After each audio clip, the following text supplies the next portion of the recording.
Всем привет! С вами Алла. Итак, смотрим общий расклад. Ее нервы на пределе из-за вас. Чем же вы ее так довели? Это первый вариант, это второй вариант. Выбирайте. Кто у меня впервые на канале, подписывайтесь, ставьте лайки, пишите комментарии. И мы открываем первый вариант.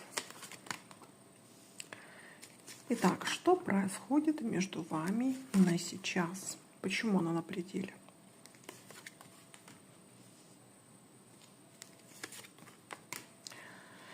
Речь пойдет о королеве мечей. Это темный цвет волос, темный цвет глаз. У кого-то может отыграться близнецы, весы, водолеи. Итак, ребят, женщина тут что-то такое сделала. Вот она посчитала, что это очень весело. Ей показалось, что это шутка. Ну, то есть человек здесь мог что-то сделать, либо что-то сказать. Расклад общий, поэтому у каждого из вас ваша женщина могла как-то по-разному себя вести. Например, у кого-то, может быть, она неудачно пошутила. У кого-то, может, неудачно, не знаю, решила вас как-то напугать своим уходом. Собрала чемоданы и решила, например, уйти, чтобы посмотреть, какая будет реакция. Например, у меня недавно был мужчина-клиент, подчеркну, мужчина, это даже не женщина, потому что мужчина не более рациональный, но тем не менее его поступок был удивителен, потому что из-за чего не расстались. Вот он мне на личном гадании сказал, что они расстались, потому что он решил ее проверить. Он жил у нее, и в какой-то момент он собрал свои вещи и просто ушел с своей квартиры. И пропал на месяц. Потом через месяц он появился на связи, женщина ему послала, как он там уже не рассказывал, что он пошутил, что он ее любит и так далее, как бы она сказала: все, это конец, типа до свидания. И вот когда он вышел ко мне на личном гадании, я его спросила, говорю: ну а вот о чем вы думали, когда вы решили вот так вот пошутить? Знаете, что он мне ответил?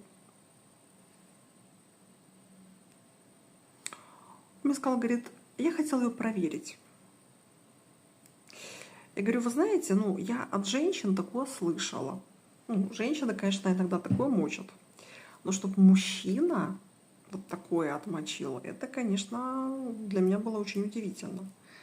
То есть вдумайтесь, собрать вещи, уйти на месяц, чтобы проверить реакцию женщины, и потом через месяц появиться и удивляться, почему она не хочет его возвращать. Ну, как бы странно. К чему я это рассказала? К тому, что в первом варианте здесь вот очень похожая история, как у меня вот на личном раскладе была недавно. Только тут женщина отмочила.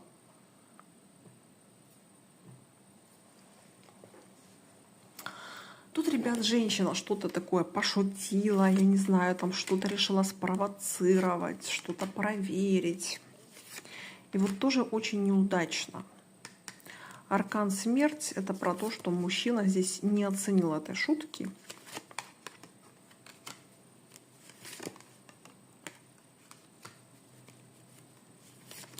Угу. Да, здесь тоже какая-то была проверка мужчины. Чем это все закончилось? Тузом мечей.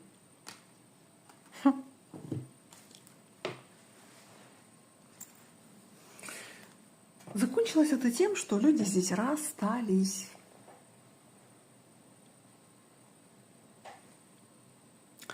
И теперь женщина не понимает. Знаете, как мозги кипят, локти кусает, а что поменять, она теперь не понимает. Здесь реально такое ощущение, знаете, что человеку было скучно. Ну вот, видимо, отношения были очень хорошие, очень такие, знаете, как предсказуемые, стабильные. Видимо, надоела ей предсказуемость и стабильность, и она решила чего-то такое отчебучить. Ну, в итоге ей это удалось настолько, что отношений больше нет.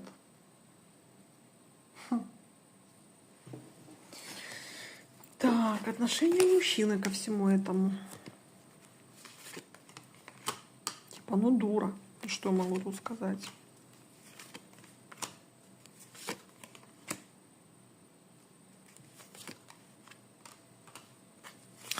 Знаете, тут женщина могла даже отчебутить что-то похлеще, чем я рассказала в примере. Может быть, она тут вообще ушла к другому, но на самом деле это была шутка.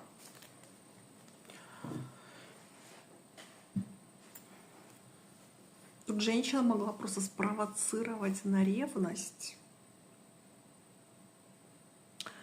Опять же, для того, чтобы что-то понять для себя.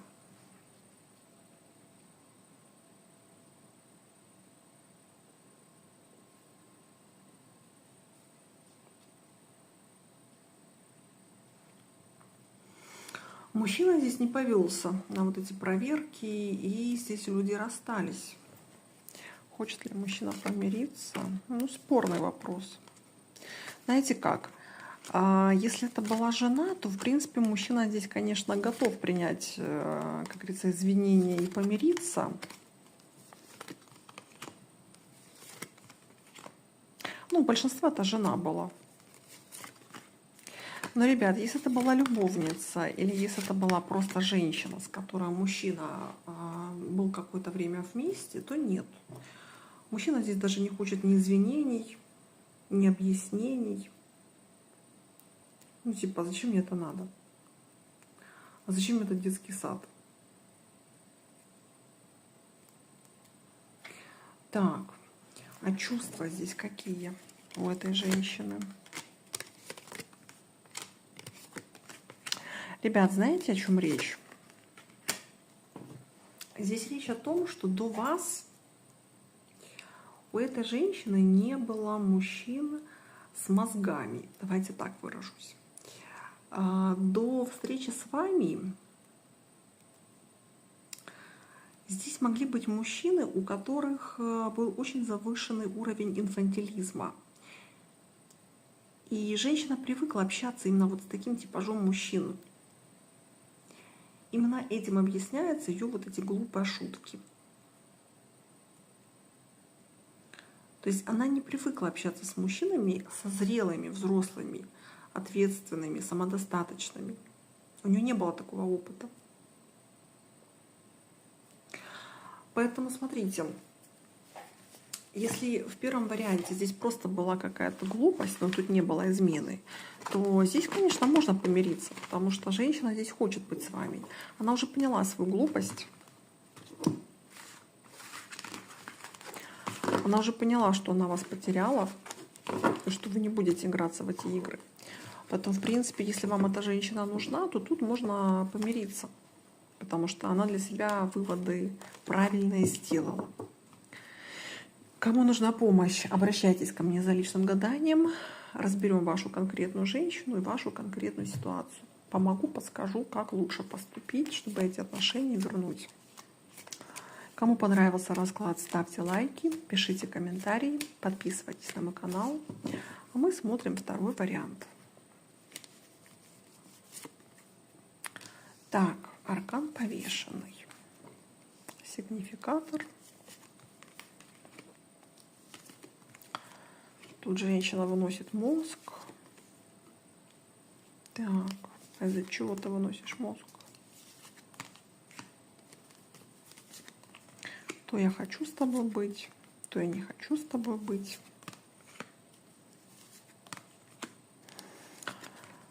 Знаете, во втором варианте здесь женщина такая нехочуха. Знаете, вот есть такой типаж характера. Это когда все не так, и все не то.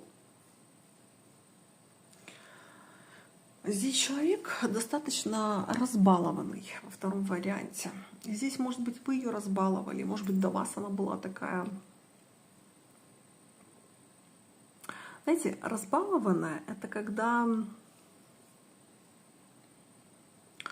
человек не думает о том, что его желания могут противоречить желаниям других людей. Человек не думает о том, что твои желания не могут мешать другим людям. Понимаете, эгоизм на самом деле это нормально. Просто есть больной эгоизм, а есть здоровый эгоизм. Больной эгоизм — это как вот у этой женщины из второго варианта. Это когда главное, что я хочу, и плевать на всех остальных. Это называется больной эгоизм. И вот таких эгоистов очень много в нашем обществе. Здоровый эгоизм — это когда я ставлю себя на первое место, но при этом я учитываю пожелания других людей, и я ничего не делаю такого, что вредит другим людям. То есть я всегда ищу компромисс, даже если я себя ставлю на первое место. Больной эгоист, он в принципе никогда не ищет никакие компромиссы. Он просто напролом ломится, вот главное, как я хочу, как мне надо.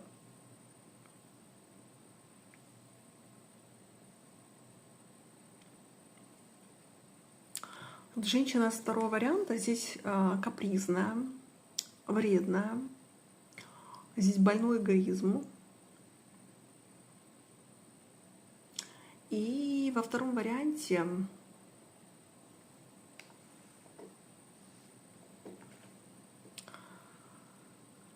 знаете, здесь, наверное, мужчина поставил какие-то условия. Женщина сейчас с вами воюет, типа нет, я не хочу принимать твои условия, у меня тут свои условия есть.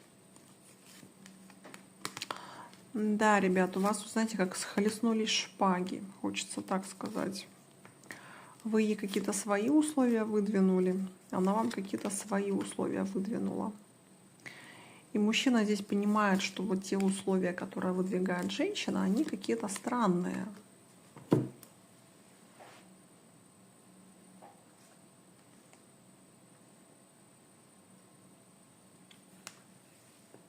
Мужчина не хочет принимать эти условия. А женщина здесь упрямо уперлась и считает, что вот пока мужчина это не примет, ну как бы дальше их отношения развиваться не будут.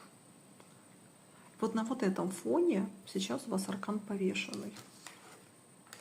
Дальше ваши отношения никуда не идут. И дальше они не развиваются. Потому что нужно искать компромисс. А женщина его искать не хочет. Вы знаете, во втором варианте здесь мужчина больше любит женщину, чем женщина мужчину.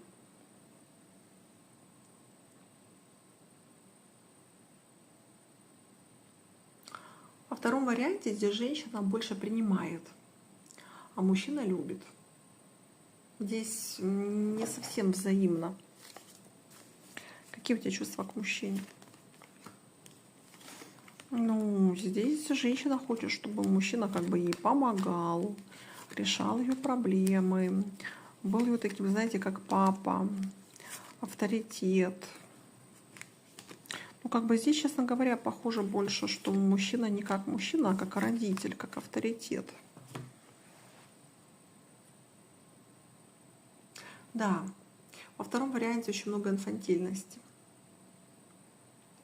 Ребят, чувства тут есть, но они незрелые. Здесь в эти отношения нужно очень много вложить времени, энергии и любви. Для того, чтобы дорастить этого человека до себя.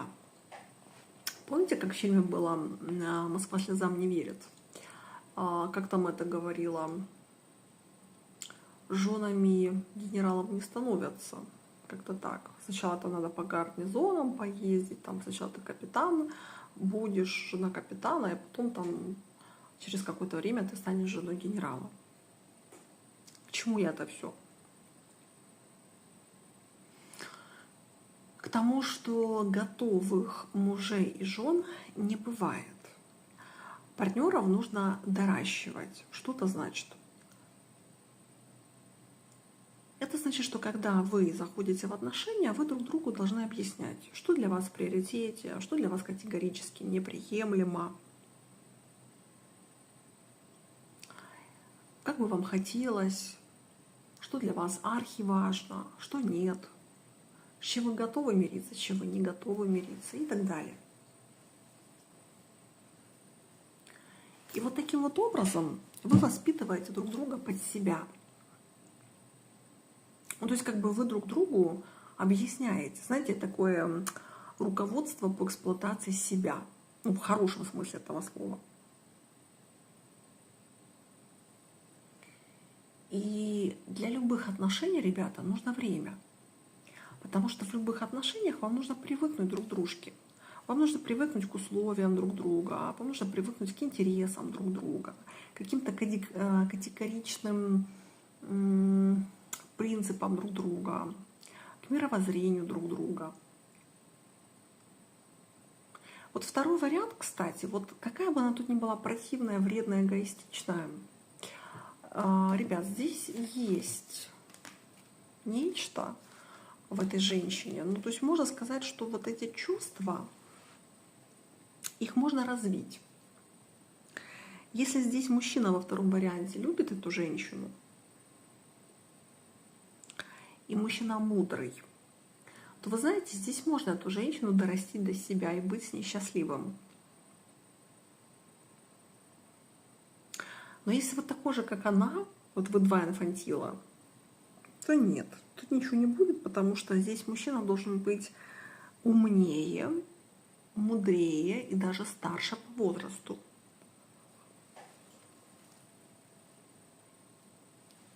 Вот только в таком формате эти отношения действительно год-полтора, у кого-то даже 2 года. Эти отношения нужно доращивать. Эту женщину, знаете, как грубо говоря, нужно ей вправить мозг, в хорошем смысле этого слова, для того, чтобы ваша пара была счастлива. Поэтому потенциал, ребят, тут есть. Но тут надо, чтобы мужчина был мудрее, чем женщина. Потенциал хороший. Эта женщина может вас полюбить и может стать хорошей вам спутницей жизни. Но насколько хватит вашего терпения здесь, это уже, конечно, другой вопрос. Вот такой вот был второй вариант. Кому понравился, ставьте лайки, пишите комментарии, подписывайтесь на мой канал. Напоминаю, что это был общий расклад для заказа личных гаданий, личных консультаций. Мои контакты на экране. Пишите мне в WhatsApp, Viber или Telegram. Звонки я не принимаю, поэтому только переписка. Всем пока!